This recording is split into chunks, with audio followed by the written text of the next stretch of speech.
ఒక ఆవిడ వచ్చి అమాయకంగా ఏమండి అక్కడ ఒక కొబ్బరికాయ కొట్టామండి, అది కుళ్ళిపోయిందండి, ఇక్కడ కొట్టామండి, ఇది కూడా కుళ్ళిపోయింది, ఏం చేయమంటారు? మరి ఏం చెప్పాలో చెప్పండి మీరు ఎవరైనా. నాకు జాలేసింది నిజంగా. పెద్ద వయస్సు ఆవిడకి ఏదో మనసులో శంక ఉంది. అంటే పాపం ఆవిడకి బెంగ ఏమిటంటే ఈ కొబ్బరికాయ కుళ్ళిపోవడం అనేది మనకి జరగబోయే అశుభానికి ఏమన్నా సూచనేమో. ఎంత గుడ్డి నమ్మకం ఉండేది.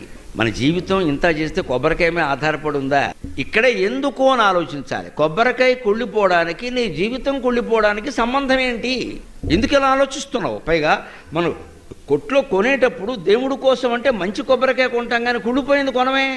మనం కావాలని చిత్తశుద్ధితో దేవుడికి మంచి కొబ్బరికాయ కొట్టాలని మనం ప్రయత్నం చేసినప్పుడు అదేదో అనుకోకుండా లోపల కుళ్ళిపోతే మనమేం చేస్తామండి? అది అమ్మేవాడికి తెలుసా, మనకి తెలుసా?